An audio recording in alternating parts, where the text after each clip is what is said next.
Hey guys, welcome back to the Modern Samurai Project podcast. I appreciate you joining us today. Remember, this podcast is about those who have chosen the self-reliant lifestyle, whether it be about fitness, self-defense, martial arts, firearms, and whatnot. It's people that understood that their destiny is their own. Tonight, my guests are Aaron Brumley and Nick Young of Solo Defense out of the greater Charlotte metro area. I've known these guys, well, how long do you all? Since like 2015 or so? 14, 15, yeah. 14 or 15? I mean, just years are just rolling by, right? It seems longer than that, right? It really does. It's been a while. It absolutely does. So,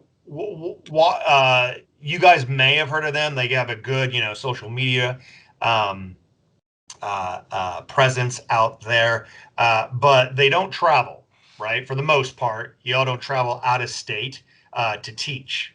Am I right or wrong about that? Correct me if I'm North wrong. South Carolina is about it. Okay, so you don't go outside of the Carolinas and stuff like that. So for all intents and purposes, you guys are your forte is local instruction within the southern North Carolina, northern South Carolina, that whole state line type of thing. And we're going to talk a little bit about today about what to look for in local instructors. Some pluses and minuses, some questions to ask and know if that guy's legit or if he just got his NRA instructor card, and should you be scared or not. So that being said, guys, I don't want to steal your thunder. Go ahead and introduce yourself. Tell, even though we don't give a shit about resumes around here, go ahead and tell us a little bit about your background so we get to know you a little bit better. So either one of y'all can start. As Scott was saying, I appreciate being here. It got all official all of a sudden, so I'm trying to make sure I'm doing things right. Just hanging out, and all of a sudden, Scott's like, "Oh, check this out." But Aaron Brumley, Solo Defense Training Group, we started this back in 2011. Really hit the road running in 2012. And we're civilians. That's what we are. We are shooters that enjoy learning, and we enjoy helping others learn. And that's kind of the niche that we have chosen to fill, being local instructors. I think there are some great instructors out there that do travel, and we've taken a lot of those classes with them. We've taken CASA classes, your classes, MDFI classes from Trek, Steve Fisher, Aaron Cowan, Paul Van Dunk. People that we look up to in the industry that have been in the industry for a while.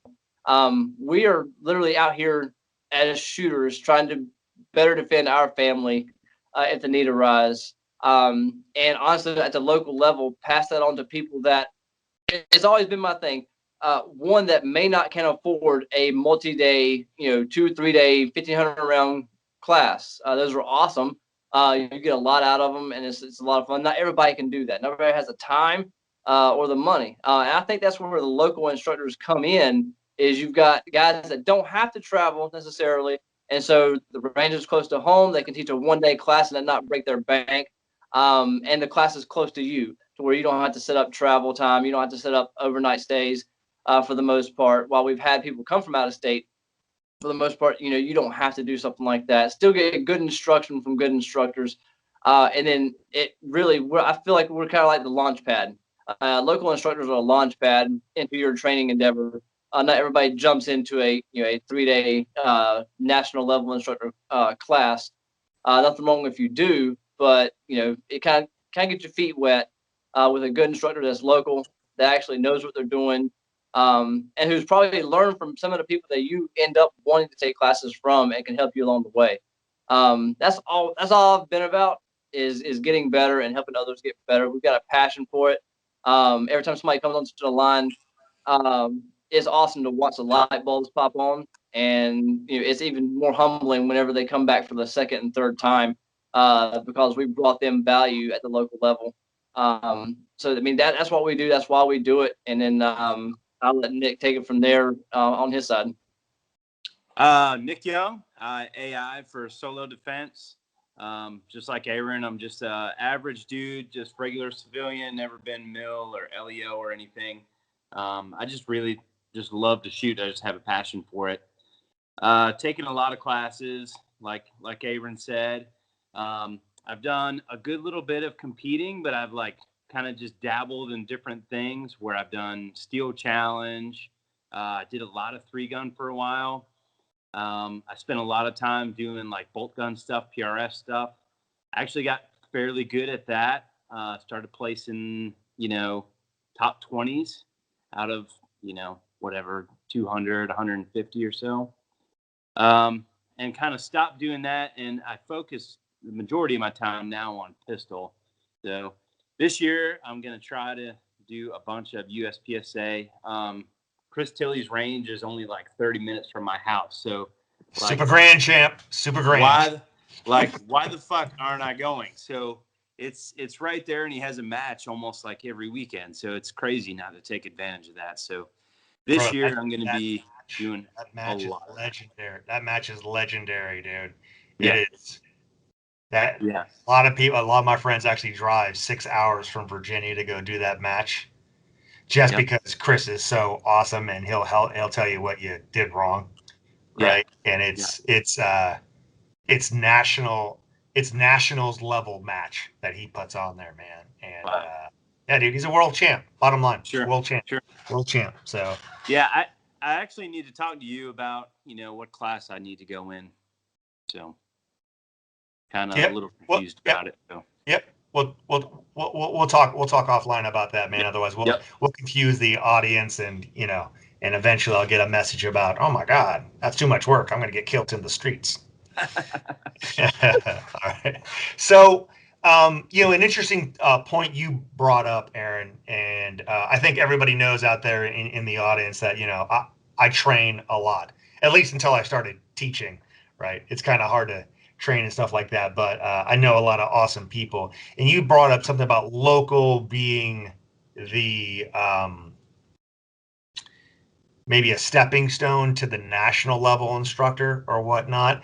But when you said that, I was like, meh, I don't know, right? Because at least with your guys' level of instruction, I've only taken your pistol class, right? Your introductory pistol class. And, not to get you guys all fired up and pumped up, but I don't think I have seen very much from national level instructors. Not that it was bad, because it was great, but your one day is pretty all encompassing with the proper skills, at least in my humble opinion, right? So what do you think is the difference between you and other, maybe not in your area, but other local instructors who maybe only have the NRA instructor card? That's a tough question, man. I'm gonna throw that on you right now. Yeah. But hey, dude, give it out, man. Because you know what? I'll say it for you. I'll say it for you guys, dude. Your guys' intro class is national level. I don't care. Somebody want to charge me? Somebody want to challenge me on that? Bring it. So Scott came out to a handgun 1 class. It's we call it an intermediate level class. There's no prereq to that class. But what's good about having multiple instructors on the line is you can have a more veteran shooter on the line along with someone who's taking their first pistol class, and both get value out of that class because you're able to push an individual shooter rather than having a line of 15 or 20 just do reps on something and kind of standing back and making sure no one shoots anybody. But I'll take that question that you said introspectively. I'll just go, if I were to say what's different between us and someone else is our level of commitment to personal training and making sure that our skill level continues to grow day in and day out. As I would hope anybody who's ever gotten a cert from the NRA or whoever else you decide to get certified through, that they understand and they see that as a call it a first steps program into the world of instruction, right? This is hey, I've done the paperwork, I've jumped through the hoop that people are going to look through. Now it's time for me to actually show you why I deserve to be listened to. That's where you start taking your classes and start, you never want to get, and there's, you don't have to be a local instructor to have the wrong mindset, but you never want to be okay, I've got that hanging on my wall now, so listen to me. right? I've got the NRA curriculum right here. I teach NRA, classes, and this is what I do. So honestly, we got our NRA certs, and we have yet to teach an NRA backed course. Whenever I'm the president of that fan club. So when like our curriculum is painstakingly put together. When I first set up my very first outline for my class, I had to lock myself away in a room, and I was like, I gotta get this done, or I'll never get it done. And I locked myself away for about 4 hours at a time, and I would get like the first block done, how I want to get it done. Take a break, let my brain relax for a minute, come back, and I do a little bit more. Like I was actually, counting rounds, like, because I didn't want people to go over. I was going to tell them to do this. I wanted to be able to get the work in with a certain amount of rounds. We can go over that if you brought more, but being local and being a single day, people don't have a lot of money to spend, which means they don't have a lot of money to spend on ammo either. So you want to get the most, I'm going to use a most bang for your buck. That is unintended. So we pride ourselves on to be able to get a lot of work done with a low round count. In perspective for most of the classes. And if you've been to more than one of our classes, you can attest to, and you will comment in this YouTube video below, that every class is the same, yet every class is different. There is no two classes alike, depending on the shooters that show up and how we have grown our curriculum from, 1 week to the next week. We don't stalemate it. We have a baseline outline, but our goal and our job as teachers is to go beyond that. You may want to try to stay on track, but as you know, after you do it for a while, the outline kind of in the back of your head, and the training objectives and the goals that you want to hit by a certain time period, what you want to hit before lunch, how people are doing, how to gauge how people are doing, and go that route. So it just kind of starts flowing the more you do it. And then as you can flow that, it makes it that much easier to add stuff in and grow your curriculum to make it better and more personable for the people that show up that day with their particular issues. So I would say that we are more committed to growth as instructors than a lot of the other local instructors. I don't know that, but I'm not going to project onto them. I'm just going to, like I said, introspectively look at what my commitment level is and always be pushing for the next day to be better than I want tomorrow's class to be better than today's class. And I want you to say that if you come to both of them. Awesome. I would add to that too. Like, I've taken an NRA class, and like, dude, we do a lot more practical shit than NRA stuff. Where NRA like the NRA classes are teaching like breathing control and all that stuff. Like, holy shit, I gotta like watch my breathing to shoot a fucking pistol. Like, no, we don't teach any of that kind of stuff. So we teach a lot more practical shooting. Yeah, I would agree with that. Here's the other observation that I have in knowing you two is that the reason why I think you guys keep on getting better and keep on improving your own skills, ergo your curriculum and what you teach students is because y'all have a very healthy rivalry on stuff. You don't have to be a genius to pick up on that in class. When I was there, when you guys came to my class, you didn't have to be a genius to pick up on that. We won't talk about who did better on the stage or not, but I think that was a monumental moment for somebody up in here. Right. But, that's important. Right. I have a very close-knit circle of people that I have pushing me, right, to make sure if I'm full of shit or not, and seeing what they can do, and that that are better than me in in a lot of aspects, actually. Whenever I think I'm doing something good, I'll call up guys like Les Kiss Martoni and Tim Herron. I'm like, what do you think of this? And I'm like, nah. I'm like, well, let's see you do it. Nah, all right, let's do this, right? And that's good for pushing yourself and getting better. So can we talk a little bit about that, about the dynamic between you two and how you push yourselves to get better? Let's let Nick go first, man. You always go first, man. Come on.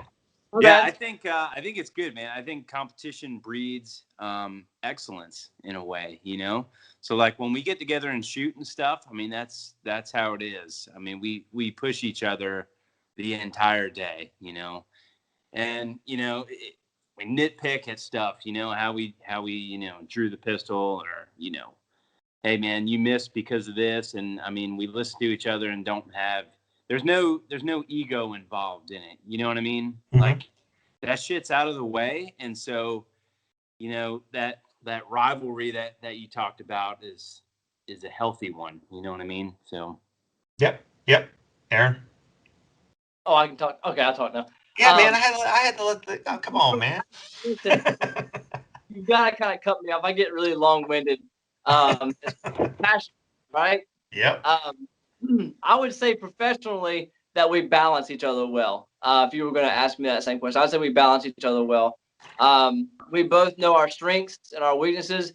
Now off the line, it goes exactly like that. We'll call each other out good naturedly because we've got a solution or a tip behind that. We're not just backbiting. It is you messed that one up, and then we talk about why we messed that up. But we naturally. I'm gonna throw Nick a bone here. It says you got to shoot with people that are better you to get better. So I shoot with Nick all the time. That's how I get better, right? So like for me personally, Nick pushes me when we get out there. But we both, like I said, we both have strengths and weaknesses, especially in front of the class. And I think that's important too, is knowing how to work with each other, how to work off of each other on the line and with the line. There are moments that I start getting long-winded, and Nick would just kind of like step up and start talking. And there are times where Nick is searching for the words, and I'll find them for him. It happens. It happens. It does happen. You know what I mean? And that honestly is why I think for us anyway, the team set that we've got works so well. One, there's no ego. There's neither one of us have anything to prove to one another on the line or off the line. I don't know where that comes from with certain people, but you shoot something better than me, you shot something better than me. It's binary at that moment, Mm-hmm. And you get on the line and you both have a common goal. Our goal is to put on the best class that we possibly could that day for the shooters that are there and help them break through some of their thresholds that they've either placed for themselves or didn't know that they could go beyond.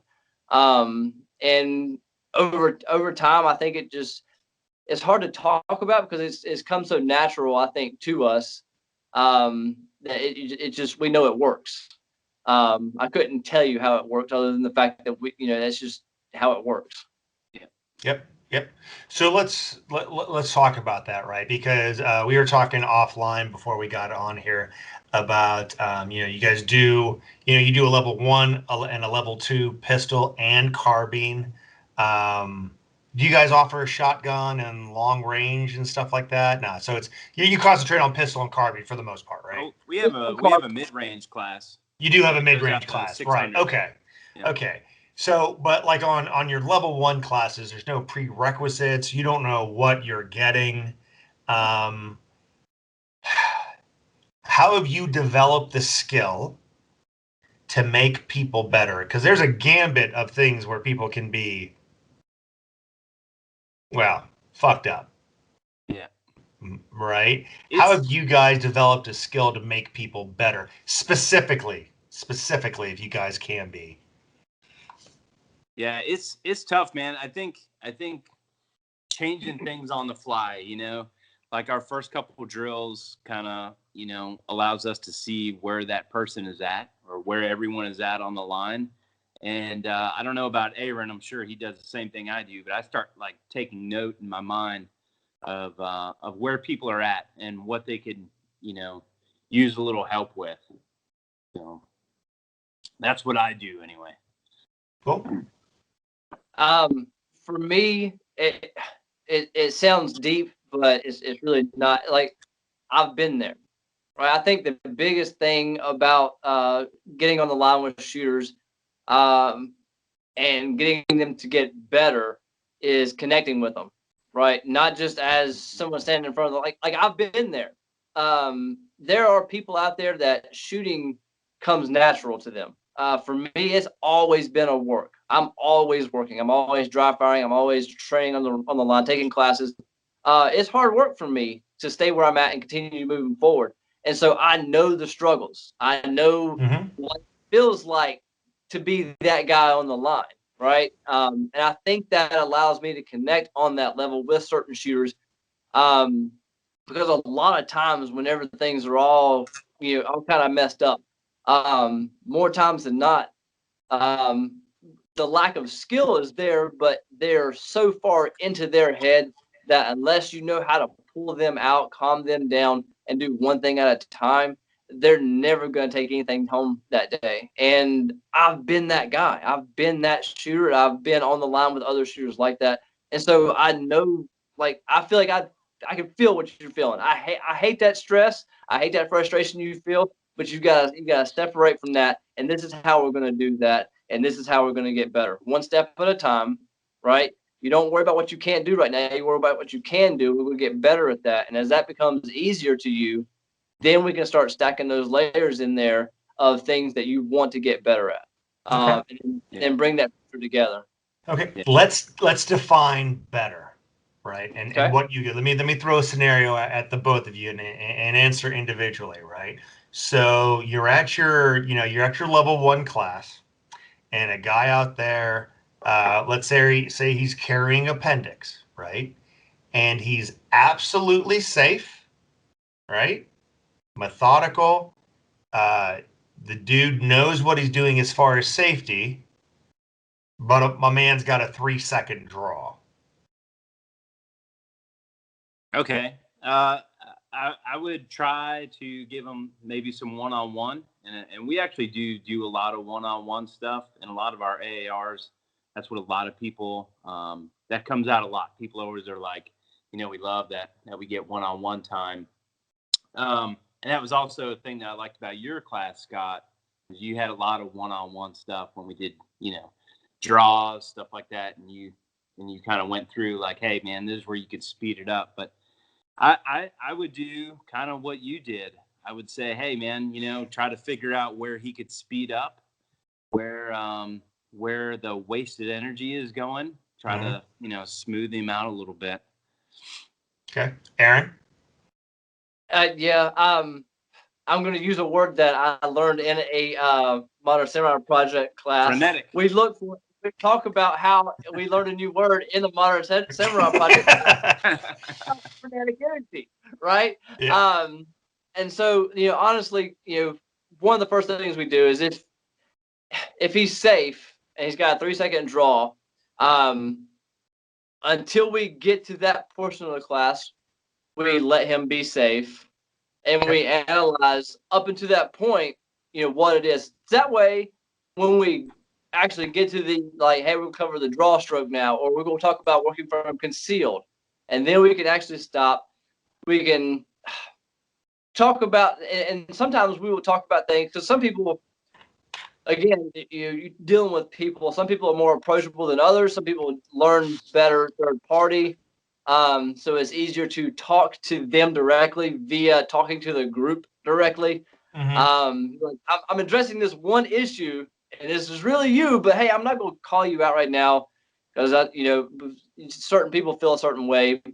Egos are sometimes involved, and I'm not there to burst anybody's bubbles until it's time for that. But that first part of the day, I want you to be safe. And I don't mind you being slow, because that allows me to make sure consistently that you're going to be safe. That way, when we start talking about smoothing out those rough edges, finding where the wasted movement is, and starting to find that speed through efficiency.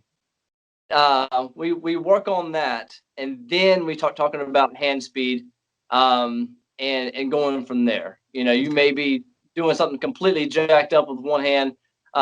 Your reaction hand maybe moving independently from your shooting hand, but being able to see that happen throughout the course of the morning before we actually get to that. I try to jump the gun on people and be like, hey, you could be doing this better. I try to walk through the class, let them do what they're going to do as long as they're doing it safely. Because every moment that they're doing something, I'm gaining data, right? Yeah. I'm seeing what they're doing, and like I'm formulating how I'm going to word what I want to say to them before I get to them, rather than like, okay, now you go, and going from there. By the time it's time to get to that, I usually have a solution that I feel would work for that shooter, and we go from there. Okay. Yeah. So your guys' class is it is aimed at the civilian, the CCW holder. It is geared towards self-defense, right? Where I have chosen, like in my class, like, guys, this is just about core competencies. We're not talking about tactics, whatever, but shooting is shooting, right? But you guys specifically are more about the responsibly armed citizen. So that said, I mean, who cares if the dude has a 3-second draw? Why does that matter? I think it'd be better to have a faster one. It would be, but why? Who gives a shit? Why do you guys give a shit? Right. I want you to, well, for one, you come to my, and I'm going to address this really quick because in years past we've got, I want to address this. We are civilian shooters. We have no LE or military background. We are simply concealed carriers who have a mindset that, hey, I want to be as good as I can be in that moment, in case that happens. Because people talk about carrying for the 1%, and we talk about having the proper mindset and how that grows, and how the definition of that changes from person to person. But the core goals of that. But I always make sure at the beginning of the class, during the class, and after the class that people know that we are building this mindset and skills based on performance, right? I'm not going to tell somebody how to breach a door. I'm not going to tell somebody how to clear a room, the proper tactics to take somebody down. We are there to get you as efficient as possible, because used to, I would get really, really, really long-winded in my mindset speeches. And one of the great things about having a teammate like Nick is he will shut me up ever I'm in so the background gently. like, no. Like, So why do we want to have performance? Why do we want to have a faster draw? And we talk about, why would you want to have a faster draw, right?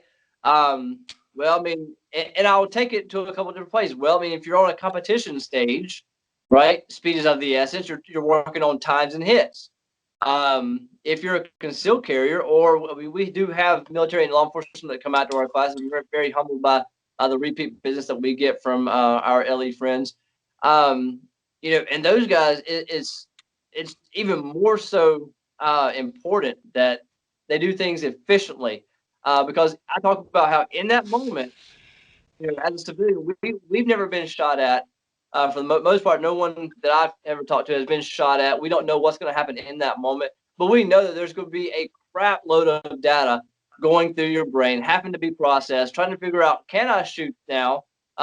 What's going to happen to the round after it passes through? Do I have the skill level to be as accurate as I need to be, not to hurt anyone else, and to take my family to safety afterwards?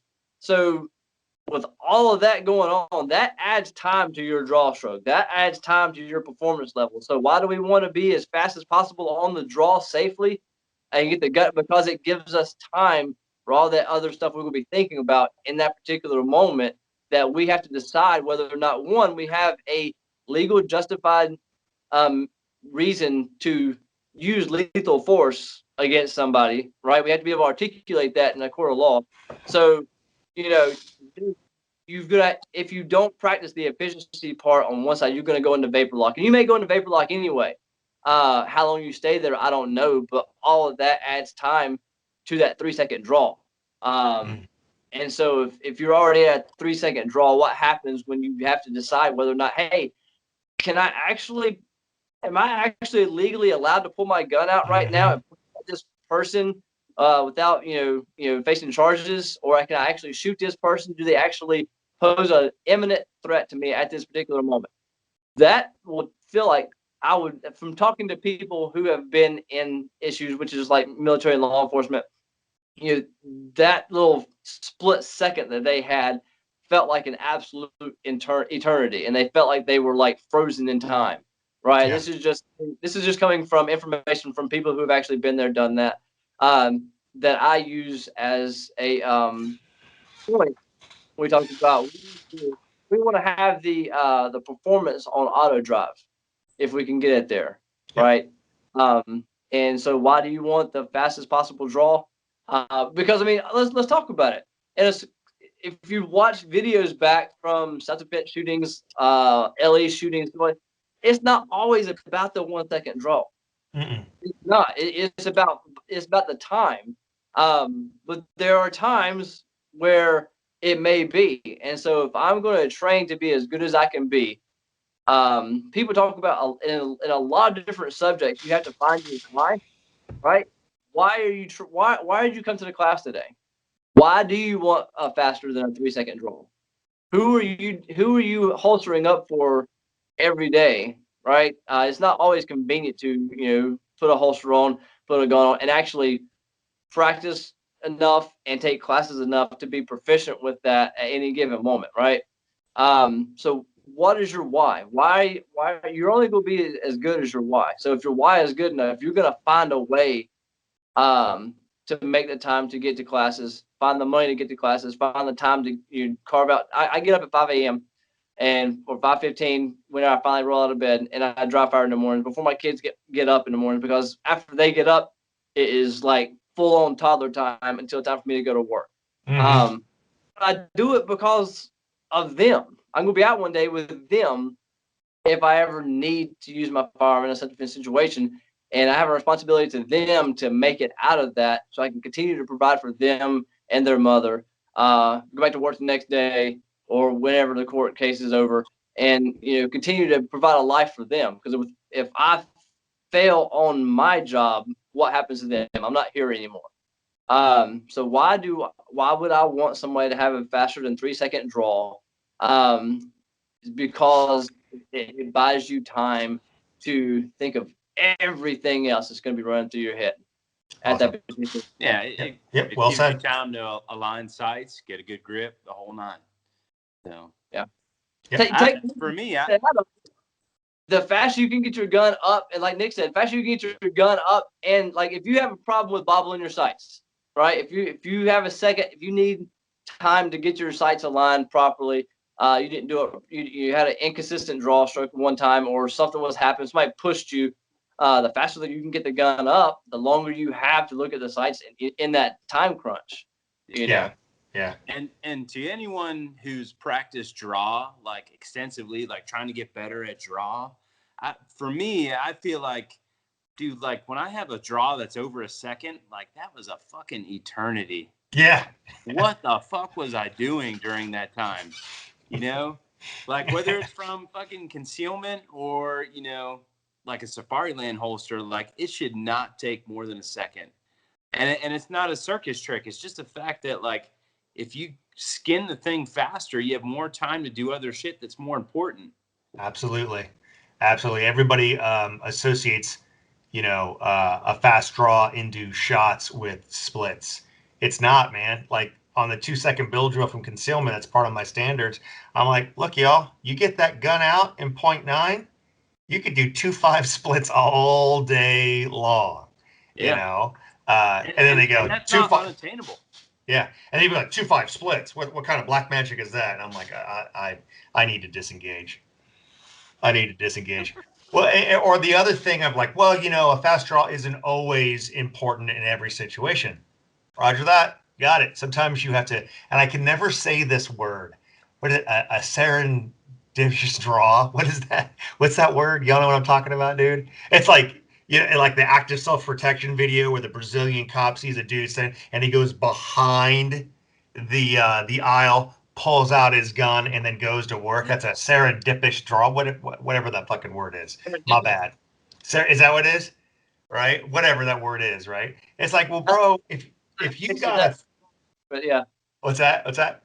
Well, I don't know how it fits with the draw stroke, but that is the word I think you're looking for. Yeah, it is the word. Yeah. We're like, well, I mean, you don't want to like stand and deliver and draw right there. You want to get behind. Like, no, I got it. I'm not disagreeing with that. But dude, if you're instead of using that long S word, let's use the word careful and concealed draw, right? From cover or whatnot. It's like, bro, if yours is 3 second out here in the open, and then you decide you need to do a more careful draw, how long is that shit gonna take?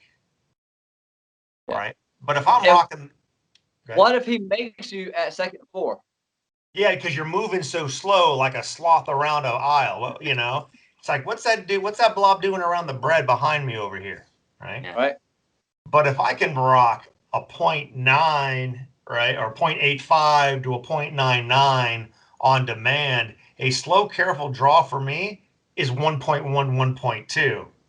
And ladies and gentlemen, there's very few things in life that you cannot accomplish with a 1-1-1-2 draw. Mm-hmm. Right? You are the 1% of the 1% out there. I'm sure people will disagree with me, but it is what it is, right? Because there's a thing as skill degradation under stress.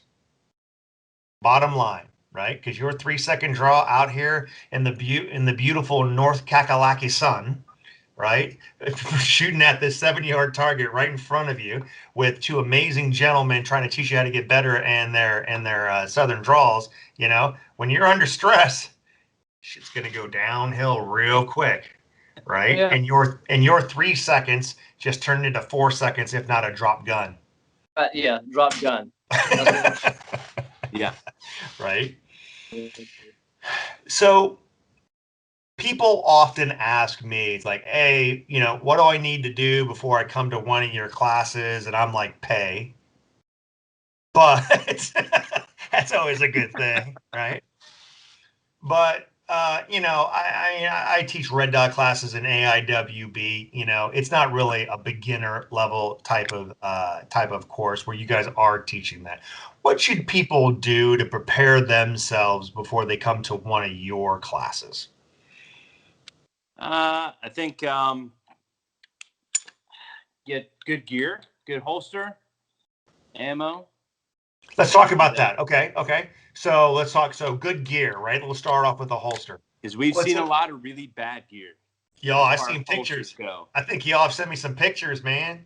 Dude, it was rough. We had one a couple months ago that had like small of the back carry, and he was like drawing, but like, dude, it was super sketchy. I was like, hey, man, I actually asked him, I was like, hey, when you draw and come around your back, like ride your thumb around your belt, like actually touch your belt with your thumb, just so like you're not sweeping the person next to you, because that was super sketchy. So I would say good gear, decent ammo, and a good gun, and I think you'll be good to go for our class. So Aaron, before you get on this, right, and I'm not calling out Nick here on the good ammo shit, right? Because I'm not going to disagree with them. Define good ammo, Nick. Wolf has worked great for me. Tula has worked great for me. Yeah. Dude, you were in the North Kakalaki class, right? Yeah. Where I tried to do good ammo versus bad ammo, and I did a walk back to 25, and it was the same hole. I'm like, I don't know what they did here, but this zinc stuff is legit. Yeah, man. Dude, Tula and Wolf pistol rounds for me have shot lights out. And I mean, I might catch flack for saying it, but I really don't give a fuck because that's my experience. Yeah. So. Yeah. Within what distance, generally speaking, though? I mean, you've shot with me. We've gone out to 300 yards with pistols on like 10-inch plates. Yeah. So yeah. Just like, oh, you poor people, you shouldn't be saying that.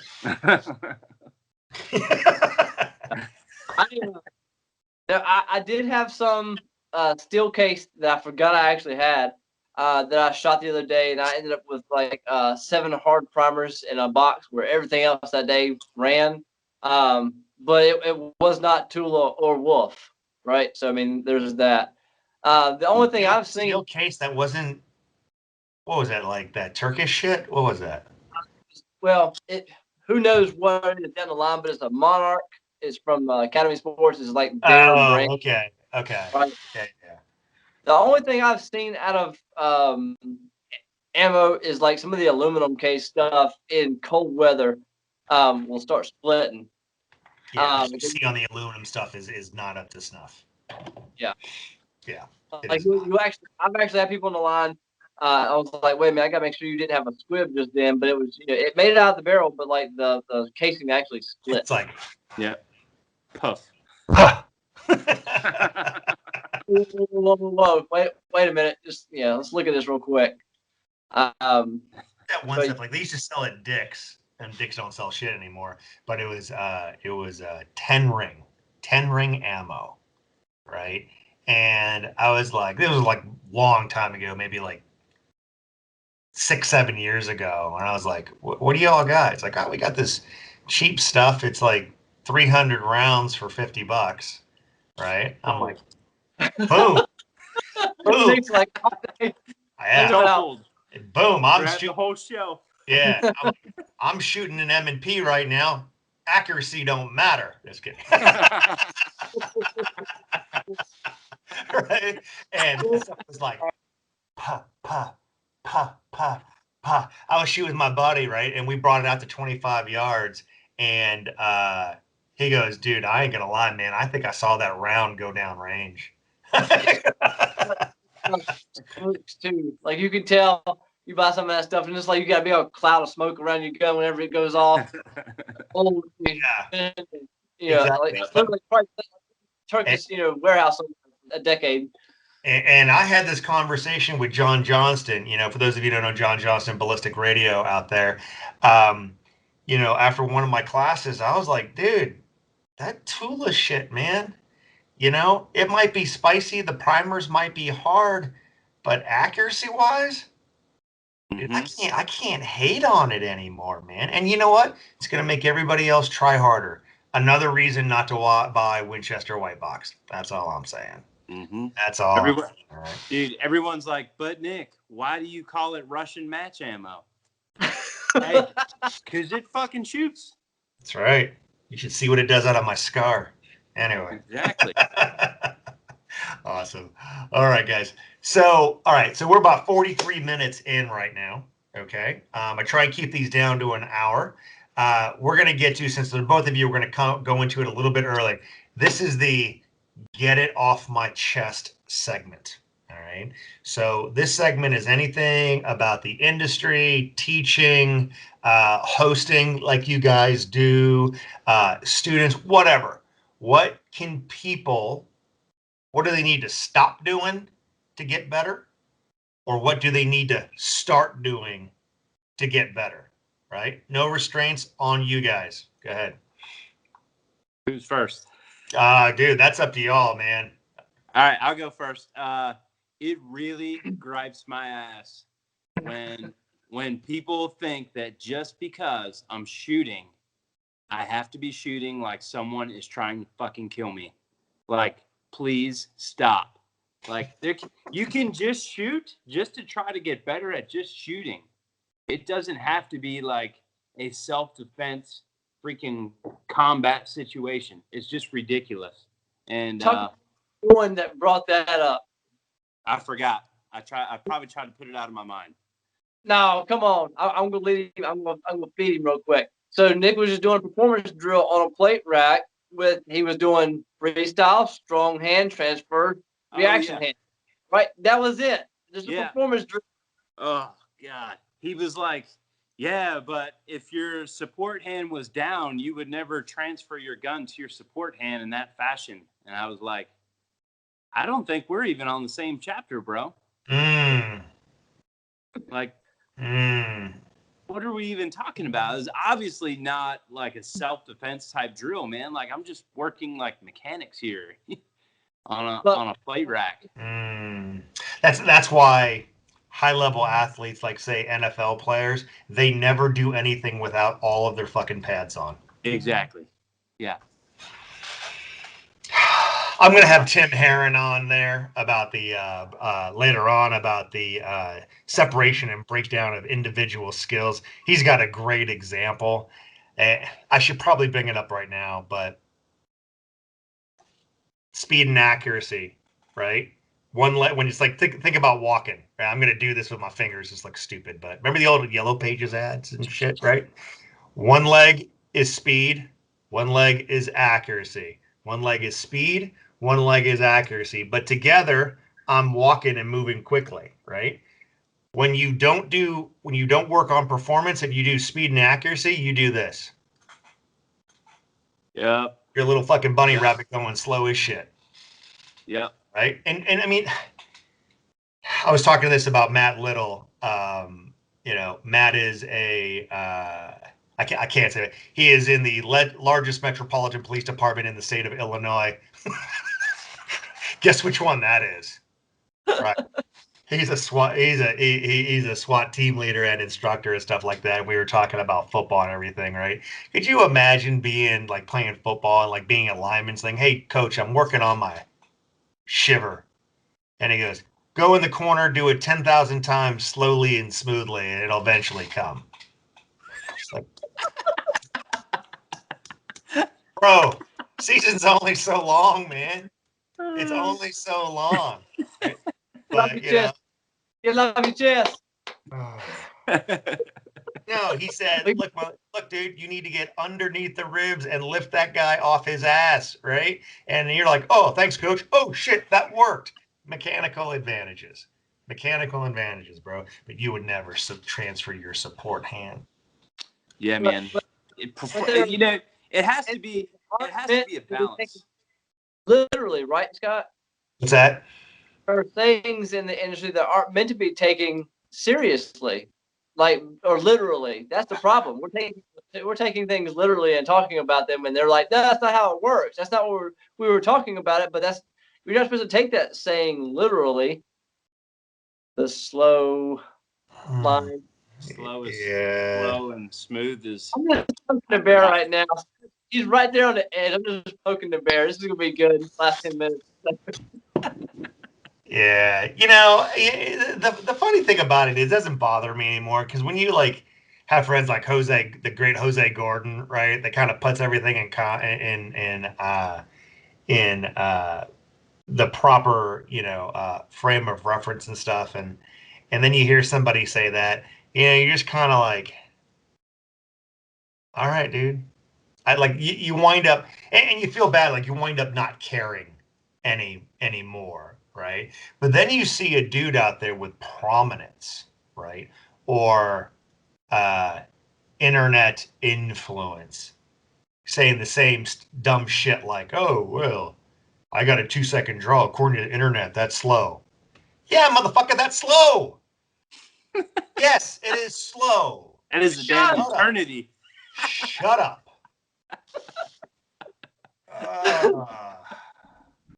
Come on, man.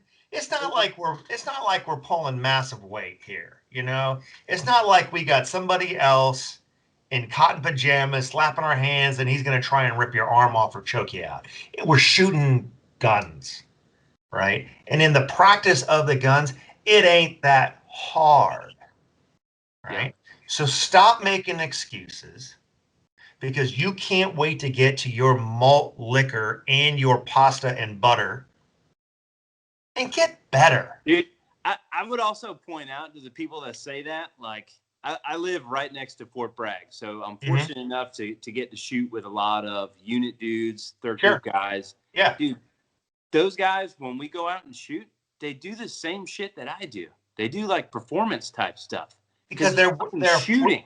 Yep, they need to earn their job every single day, dude. Right. So for all the other ones, are like, and again, I know my fair amount of knuckle dragon face shooters, right?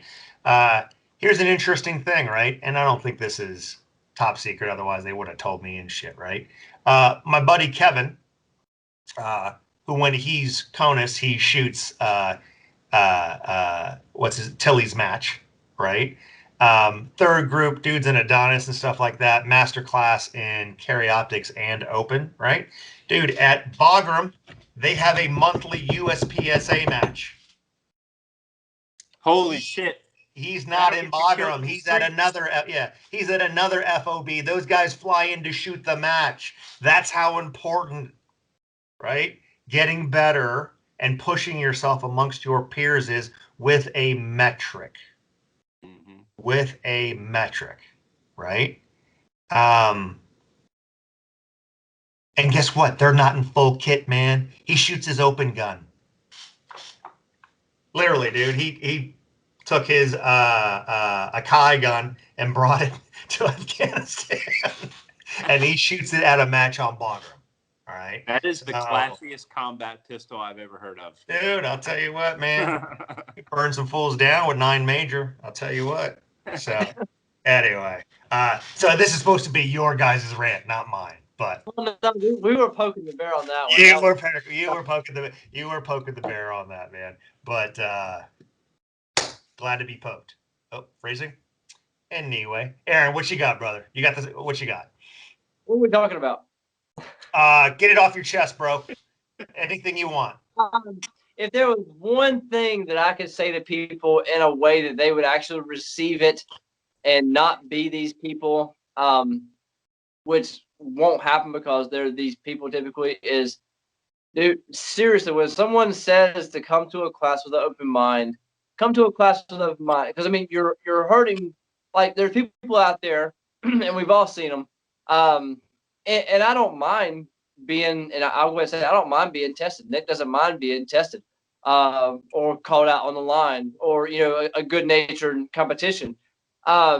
But the people, and it's been, honestly, for us, it's been few and far between, but the people that come to a class because they're ready to, whoop up on the instructor. It's like their entire goal for going to that class was they're paying me money to try to make me look bad, or teach a class for you. Yeah, we've had that too. Sure. Well, they come out to a class and not want to do what you're wanting them to do in that class. Well, I came out here to do this. I mean, it's your money, but you came to my class, right? And it's not just you and your behavior. You ruin it for everybody else on the line, because then we've got to either deal with your mess, or they've got to deal with your mess on the line beside you the entire day. Mm-hmm. Because, I mean, they may be having a bad time. And so, I mean, if you're treating an instructor a certain way, the chances of you treating your fellow shooters a certain way is, the likelihood is pretty freaking high, right? Well, you're ruining their class. They spent hard money to come out there, and you're a distraction, right? So, I mean, if you're there just to try to show off, one, pro tip, nobody cares. You're not getting instructed at the end of the day. No one else on the line is going to come pat you on the back and be like, man, I like the way you shot today. I couldn't believe you. Nobody cares. No, they're there to learn, right? We're there to share what we know willingly, because we've seen people be helped. We see the light bulbs go on, and that's what we're passionate about. We're passionate about helping those people. I don't need your money that bad. You can meet me on a range, bring a video camera. You want to embarrass me another day? Embarrass me another day if you want to, but don't do it, with other students, because they're trying to learn. They're there to learn that day.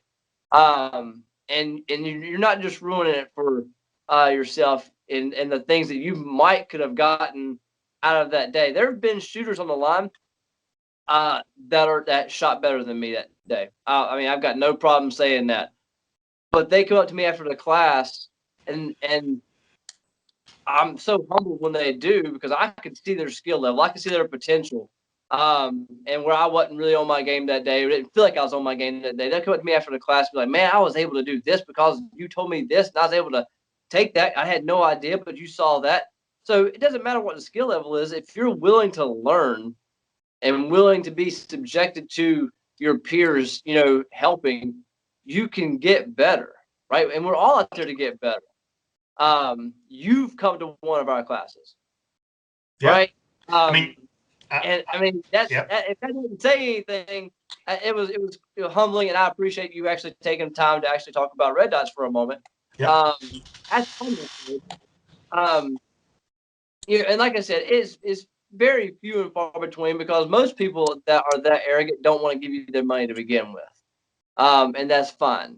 That's an empty spot for somebody who actually wants to get better. But every once in a while, you run across that, and they're like, "Well, I'm not doing that."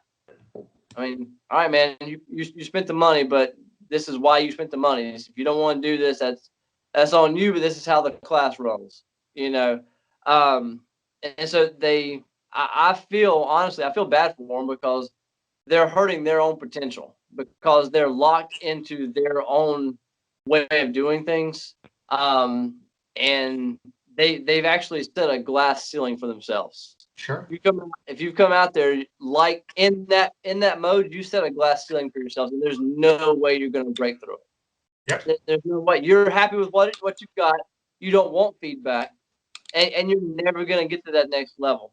But like I said, it's very few and far between. The majority of people come out there, they're there to take any feedback they can. Even as there's a guy that signed up for a handgun 1 class tonight, and I kind of looked at him. I was like,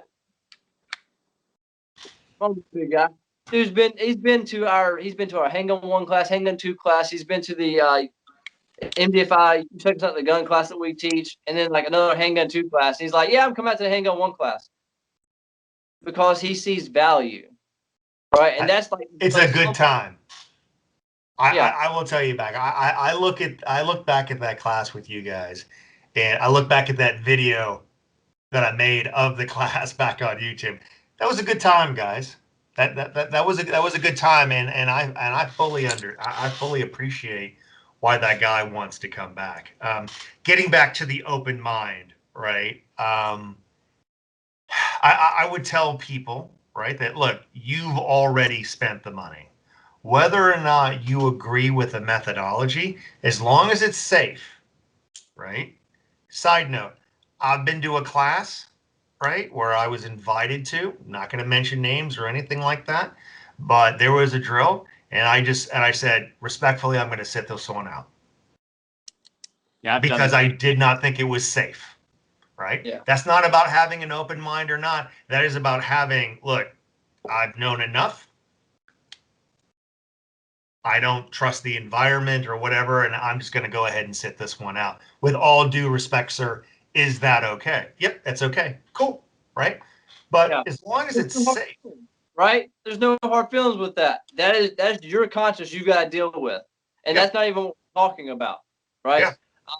We encourage you, if you feel unsafe at any point in our class, we want to know about it. We want to explain what's going on. Hope maybe you've got a miscued view on things, or maybe we didn't explain it good enough, but I want to know.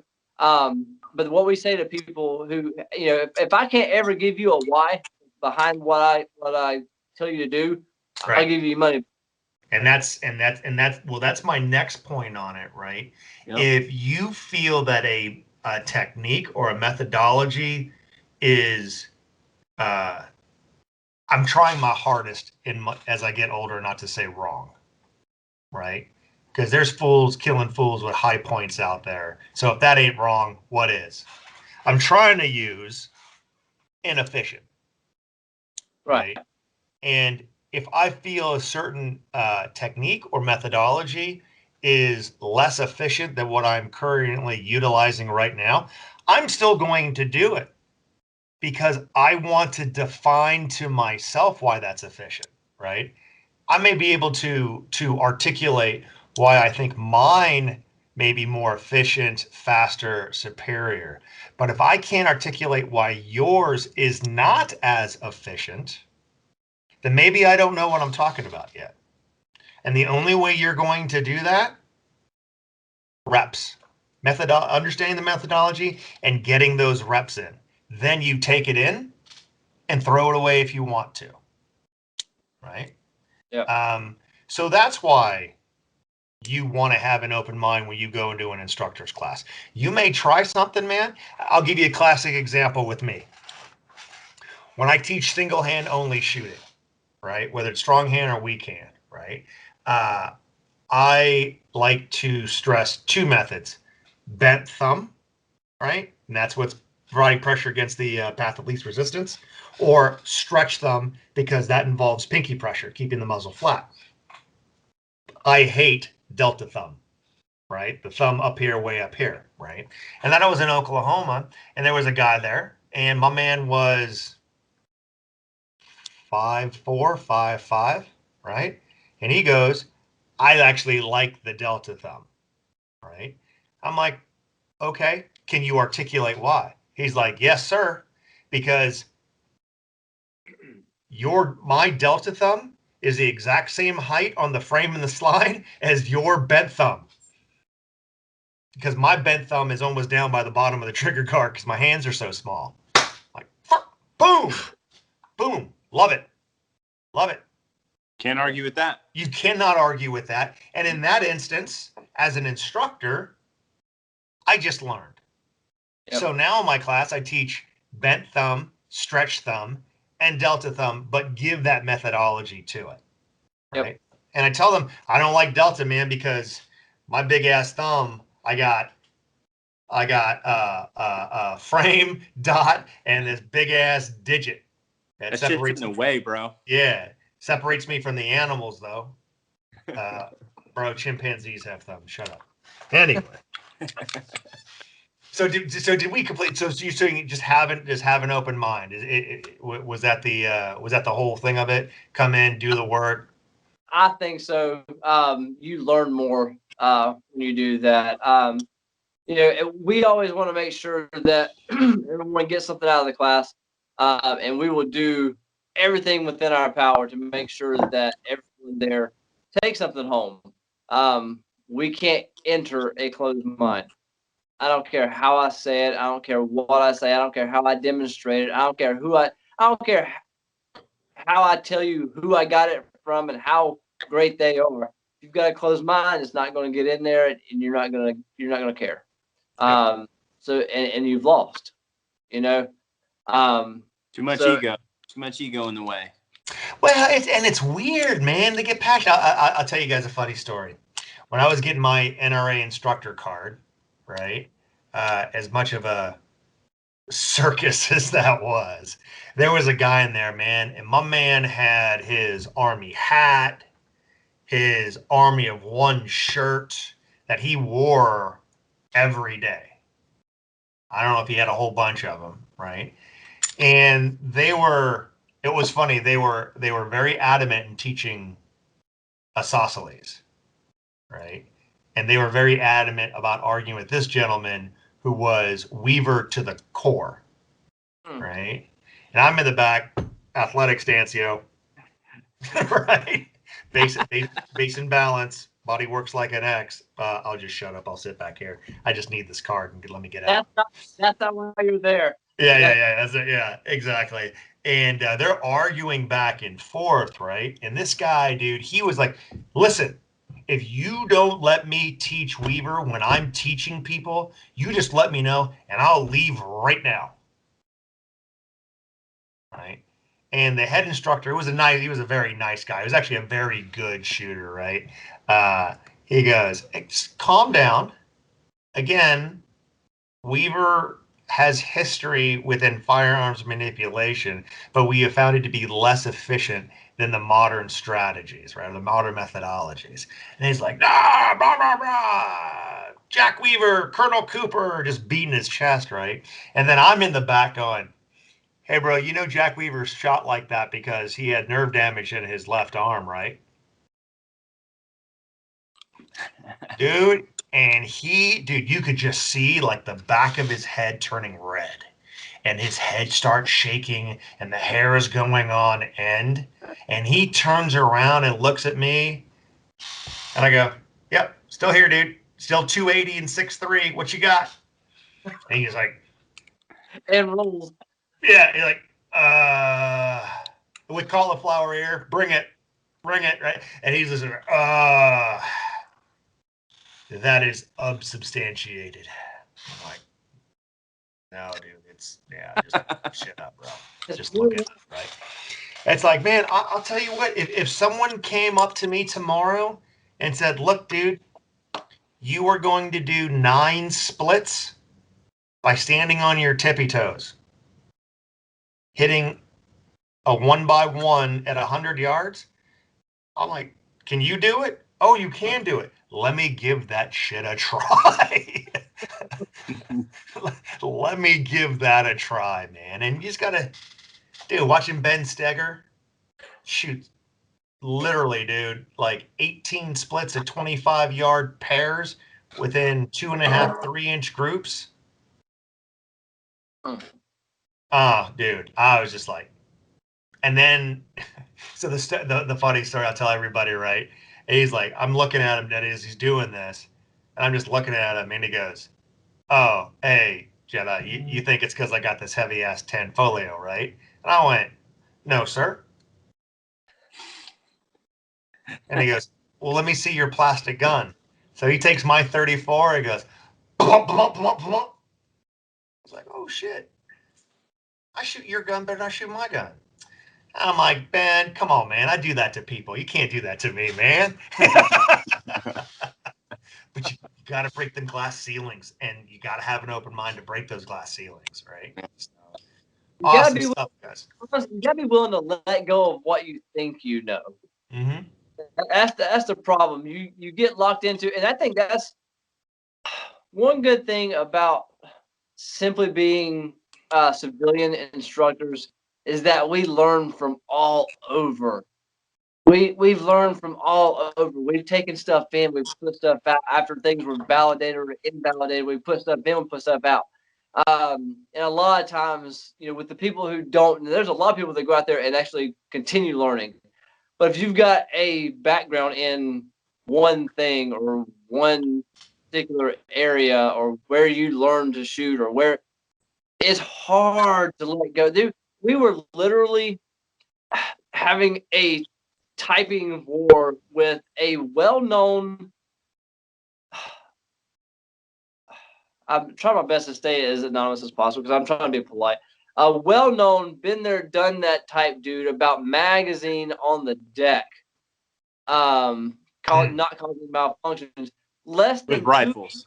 That was less than 2 years ago. This is like in a current setting, current huge following, currently teaching classes, and he's still locked into that.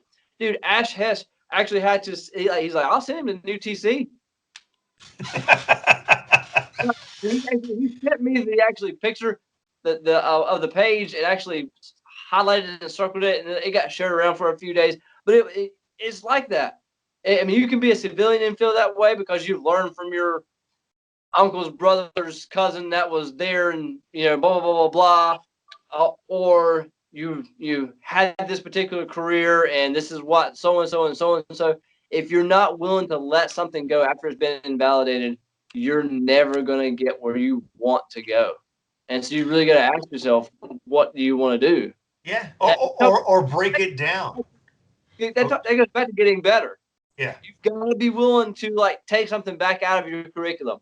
If you're a teacher, okay, that doesn't work like I thought it did. Yeah, well, I mean, honestly, let's think about it. What gets better quicker?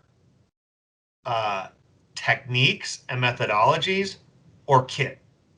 I'm going to argue kit gets better first, and maybe when he was growing up through the ranks, right, maybe he had some shitty GI mags, right, but it wasn't the law of God in physics that said if you decked a magazine, you were going to have a malfunction. Well, guess what? Magpul.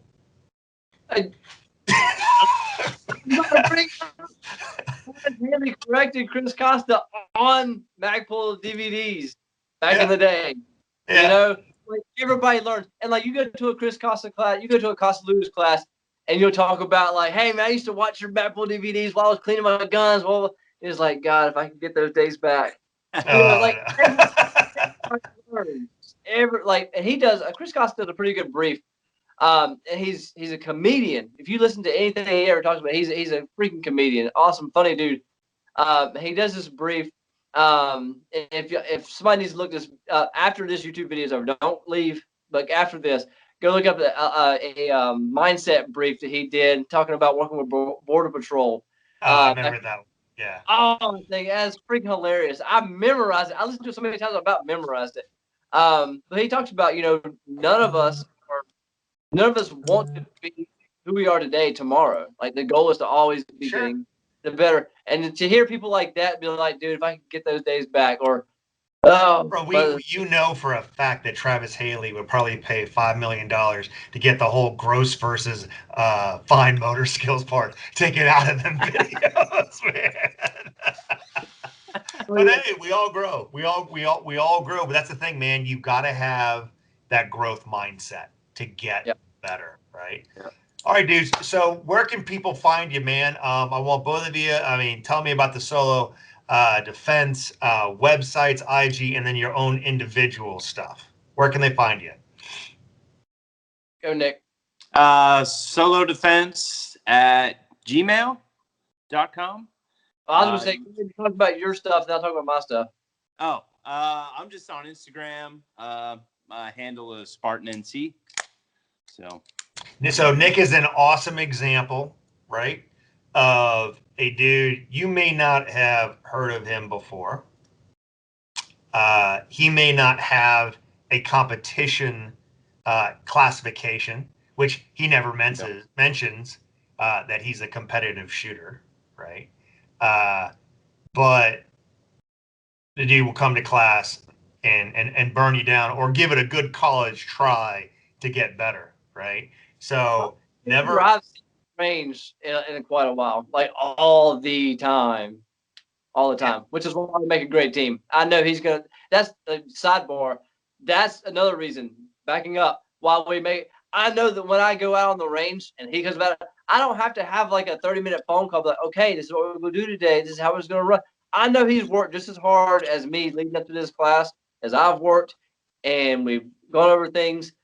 We've fixed some of our inefficiencies. We've talked about and thought through some of the things that we can do better on the range next time to help shooters. I don't have to worry about it. I go on the line, we roll, and that's it. So I've got a teammate that works probably harder than I do on a lot of things. So definitely be following Spartan NC on Instagram, and you can also find on the range at our classes. Yep. I appreciate it. Very humbling. Nick is a great example. I talked to some of the people in my close circle that I can tell if you're a good shooter or not from the minute I see you draw. Right? And FYI, if your draw is a shit show, I mean, you haven't taken the time to work on anything else, man. At least with a pistol. And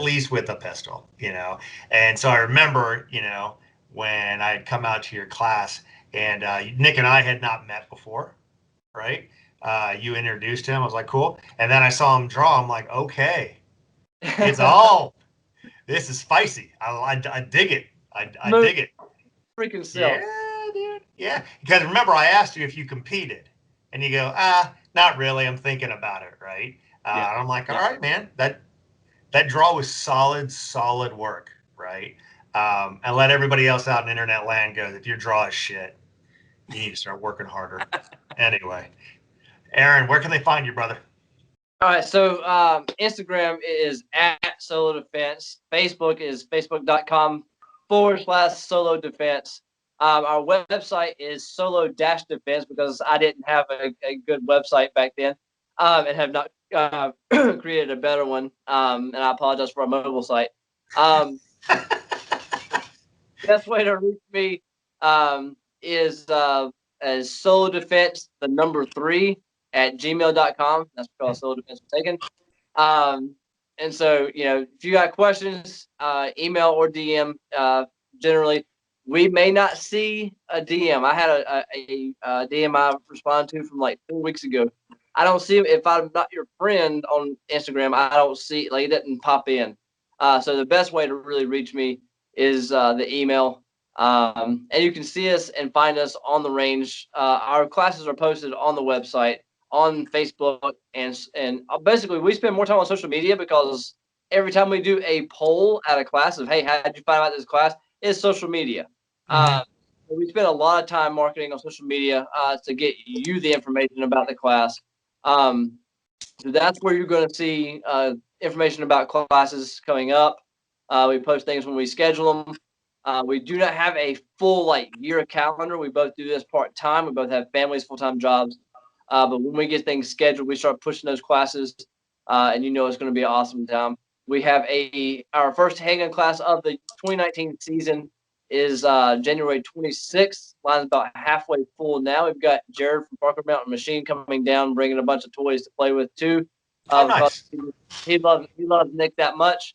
And he can run that X carry thing. What that Frankenstonian fucking, that thing is beautiful, dude. Yeah. And the Hollow Sun, dude, just hurt all the feelings.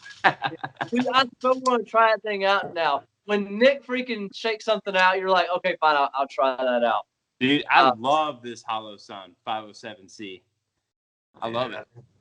I've been telling people, man. Dude, my buddy Will Radford he's out of the Richmond area. He's been running a 17 with an atom mount and their aim point clone for about 4 years now. Oh, wow. About 4 years now, man. So, hey, dude, I'm all about it, man. When Calvin couldn't break it, and he was like, I was like, whoa. Right? Hey. That's what made me buy it. Yeah. And then Nick hasn't broken it. If you don't know, Nick will break things by touching them. It's a random thing. Don't let him touch things. My man will break himself by touching it, man. I remember last time, I was like, bro, what'd you do? Oh, I didn't like this arm, so I decided to get rid of it or something. To burn it off. Burn it off. I couldn't burn hair, and so I decided to engulf myself in flames. That's a true story. I was testing my beard. That's what that was. I was testing my beard. Just a Dude, beard. Dude, I'm all about it, man. You guys came to day 2, but on day 1, I always go through my list of red dots, right? And at the time, Hollow Sun did not have a real MRDS thing, but I talk about Vortex, right? And I have, in all, full disclosures, I have friends that work at Vortex. I sat down, me and Jim Dexter sat down with some of their engineers. They're trying hard, right? And I want them to succeed at that. Would I trust my life to a Vortex mini red dot right now? I would not. But I know they're trying hard, because here's the deal, guys. Who remembers a Trijicon 1-6 that was less than $1,800 before Vortex came out with a Razor HD? I own it. I own one. Yeah, right? But then all of a sudden it comes like, oh, here, guys. Yeah. 1,400. Yep. Here you go. I want to say I got it brand new on Optics Planet for like $900. A Vortex or a Trijicon? The Trijicon. A 1-6 before the Vortex. No. That's what I'm saying. Before. Yeah, that's what I'm saying. When they came out with it, all of a sudden prices went down, and that's not a dig on Trijicon. That's just economics. Yeah, right? That's just economics. So anybody that can come into the market, whether it be Hollow Sun or hopefully Vortex, and when they come out with their new offering that can drive those prices down, we as consumers win. I just want to know, dude, can you take off that Hollow Sun logo with like a sugar pack and some fucking 800 grit? I hate those logos, man. That was like the first thing I told Vortex too. It's like the whole. It's like Vortex. A billboard. Look at that, dude. I was like, just leave that shit off there, please. Nick will probably end up rattle cannon it anyway. That's what it needs. It needs some rattle can on it. Yeah, but then you got to pay Cry $300 for the Cryptek logo and pattern and shit. Nah, go God's Plaid. God's Plaid. That's right. Anyway, anyway, awesome guys. Thank you for coming out, man. It has been awesome knowing you guys for the 3-4 years, whatever, how long ever it's been, man. You guys do good work out there, especially at the local level. Keep on doing what you're doing. As far as I go, guys, again, I'm pumping out these podcasts like I'm a rabbit in fucking hot season or some shit like that, right? But they're going to keep on coming out. If you'd like to train with me, there's a couple of options. I got my virtual 1-hour classes. It's a dry fire session. Some dude was like, "Is this dry fire or live fire?" I'm like, "It's going to be kind of hard to have your computer out there live fire, bro, but it's your money." Anyway, we can do that. We work on draws, reloads, whatever drills you want to in dry fire. My schedule is up on Modern Samurai Project /classes. Go check that out. I'll be in Southern Georgia in early January. And then in February, I'll be in Chicago, the McHenry class. That's a 3-day class. That is sold out. Fortunately for me, maybe unfortunately for people that wanted to get in. Then I'll be down. I'll be down in at Shoot Logic in South Carolina if y'all want to swing on by. And then I just added another class. I'm going to be. Aren't you? What's up? Coming to North Carolina again? I thought I saw that. Bro. September. Okay. Yeah, not till September. This is going to be. Y'all know Tim Elmer down at Shoot Logic? I don't know if I do or not. Yeah, dude, you guys should check him out, man. He hosts a lot of good people. Okay. Yeah, and Tim Elmer, salt of the earth, man. So so there's that. Just picked up a class. I got the 2-day class in March on the 9th and 10th, and then I'll be in Santa Ana, California at the Santa Ana PD range, LE only, for a red dot instructor class. So that's going to be a good time. Anyway, guys, I appreciate the support. If you like these, check them out at YouTube, now on Stitcher, Spreaker, and iTunes. Check out the discount codes in the comments or in the description. Leave the comments as you will. I don't read them anyway. No, I'm kidding. I read them. My hope is that they get completely out of control like Grand Thumb. And anyway, as most important, guys, as always, be good, stay safe, get training.